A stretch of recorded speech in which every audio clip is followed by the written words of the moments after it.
오늘의 말씀은 고린도후서 9장 7절에서 10절입니다. 각각 그 마음에 정한 대로 할 것이요 인색함으로나 억지로 하지 말지니 하나님은 즐겨내는 자를 사랑하시느니라.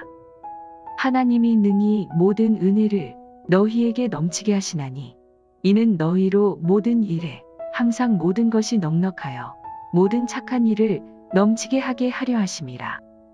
기록된 바 그가 흩어 가난한 자들에게 주었으니 그의 의가 영원토록 있느니라 함과 같으니라. 심는 자에게 씨와 먹을 양식을 주시는 이가 너희 심을 것을 주사 풍성하게 하시고 너희 의의 열매를 더하게 하시리니. 한 율법사가 예수님을 찾아와서 율법 중에서 어느 계명이 큰지를 물었습니다. 이에 예수님이 답하셨습니다.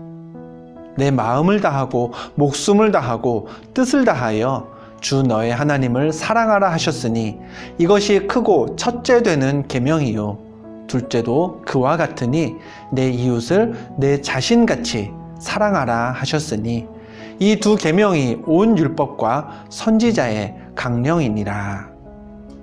예수님은 율법의 중심을 이루는 계명 두 가지를 이렇게 제시하셨습니다. 하나님을 사랑하라, 이웃을 사랑하라. 신앙생활하는 우리는 율법의 뿌리를 이루는 이 두 가지 원칙을 잘 지키고 있을까요? 누군가 정말 하나님을 사랑하고 이웃을 사랑하는지 살펴볼 수 있는 척도는 여러 가지가 있겠지만 그 중 하나가 물질의 쓰임새를 알아보는 일일 것입니다. 서로 사랑하는 남녀가 만납니다. 그런데 한 사람이 상대에게 말로는 늘 사랑한다 고백하면서 정작 자기의 연인보다 다른 이성 친구들에게 밥도 더 많이 사주고 선물도 더 좋은 걸 사준다면 어떨까요?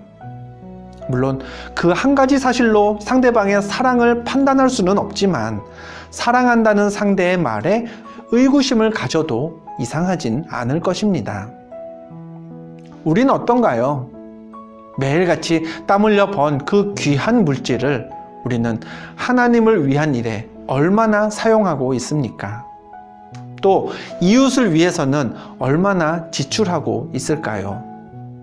오늘 본문에서 바울은 하나님과 이웃을 위해 물질을 드릴 때 지켜야 할 몇 가지 태도를 가르쳐 주었습니다.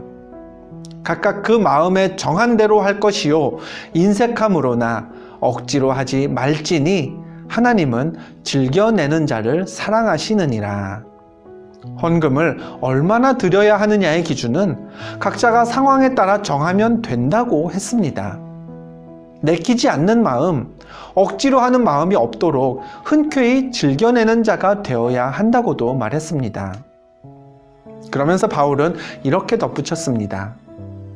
하나님이 능히 모든 은혜를 너희에게 넘치게 하시나니 이는 너희로 모든 일에 항상 모든 것이 넉넉하여 모든 착한 일을 넘치게 하게 하려 하심이라. 하나님께 드리는 예물은 즐겨내야 하는 게 맞습니다. 왜 그럴까요? 먼저는 하나님이 이미 모든 은혜를 우리에게 넘치게 하셨기 때문입니다. 헌금은 받은 은혜에 대한 감사의 표현이기 때문에 예수 믿고 구원받은 우리 한 사람 한 사람이 그 감사를 느낀 만큼 드리면 되는 것이죠. 또 드려진 예물을 통해 바울은 모든 착한 일을 넘치게 하려 한다라고 했습니다. 하나님께 드려진 헌금은 하나님께 드린 것으로 끝이 아닙니다. 그 예물은 이웃을 위해서도 사용됩니다. 교회로 하여금 예수 그리스도의 이름으로 선한 일을 행하는 데에 꼭 필요한 게 헌금이죠. 그러므로 우리는 하나님께 받은 은혜가 큰 만큼 그리고 선한 일을 하기 원하는 만큼 예물을 드릴 수 있어야 합니다. 헌금은 하나님을 사랑하고 이웃을 사랑하는 성경 많은 율법과 계명의 중심에 있는 그 정신을 실천하는 귀한 방편이기에 더욱 그렇습니다. 감리교회를 시작한 존 웨슬리 목사님이 이런 말을 하셨습니다. 할 수 있는 만큼 벌라. 할 수 있는 만큼 저축하라. 그리고 할 수 있는 만큼 쓰라. 많이 벌라고 한 그 첫 문장과 또 많이 저축하라고 한 두 번째 문장에는요, 사람들이 어렵지 않게 동의합니다. 그러나 가능한 많이 쓰라고 한 이 세 번째 문장은 그 뜻을 제대로 알고 나면 쉽게 동의하기 어렵습니다.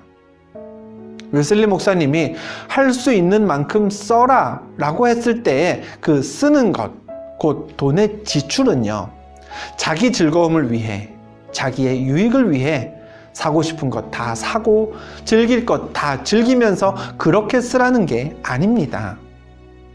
하나님과 이웃을 위해 쓰라는 의미입니다. 하나님께 드릴 수 있는 만큼 아낌없이 드리고 이웃을 위해서도 인색함이나 억지가 없이 할 수 있는 한 쓰라는 게 웨슬리 목사님의 가르침이었습니다. 지난주부터 우리는 재물에 관한 말씀을 듣고 있습니다. 성경은 우리가 가진 재물은 하나님의 것이며 하나님께서는 분명한 목적과 뜻을 가지고 우리에게 재물을 주셨음을 계속해서 가르치고 있죠. 거기에 대해서 오늘 본문은 우리가 하나님께 넘치는 은혜를 받았음을 기억하게 합니다. 또 재물을 통해 착한 일을 넘치게 할 수 있다고도 했습니다. 때문에 하나님이 우리에게 주신 물질은 그 사용처가 분명해야 됩니다. 넘치는 은혜와 넘치는 선행에 걸맞게 하나님과 이웃을 사랑하는 수단이 되어야 하는 것이죠. 물질에 넉넉함이 있으십니까? 우리가 그 재물을 가지고 하나님을 위해 또 이웃을 위해 해야 할 일이 많다는 사실을 잊지 마시기 바랍니다. 물질의 부족함 때문에 기도하고 계십니까? 그 물질을 어디에 쓸 것인지 하나님께 먼저 결단하시기 바랍니다. 하나님을 위해, 이웃을 위해 사용하기로 정한다면 그 귀한 뜻을 위해 하나님도 우리를 채워주실 것입니다. 본문 마지막 구절에서 바울은 이렇게 말했습니다. 심는 자에게 씨와 먹을 양식을 주시는 이가 너희 심을 것을 주사 풍성하게 하시고 너희 의의 열매를 더하게 하시리니. 씨와 먹을 양식을 주시는 하나님은 그저 우리가 먹을 열매만 공급받기를 원치 않으십니다. 심은 것을 풍성하게 주셔서 우리가 의의 열매까지 더하기를 바라십니다. 그러므로 오늘 우리는 이렇게 기도해야 합니다. 하나님, 내게 주신 재물로 하나님 사랑과 이웃 사랑을 실천하며 살게 하소서.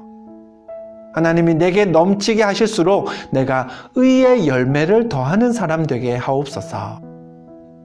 물질을 통해서도 하나님을 사랑하고 그리고 이웃까지 사랑하는 사람, 선한 일을 넘치게 하면서 의의 열매를 맺는 그런 하늘 백성 되시기를 축원합니다. 기도하겠습니다. 하나님, 내게 주신 재물로 하나님을 사랑하고 이웃을 사랑하며 의의 열매를 맺는 하나님 자녀 되게 하옵소서.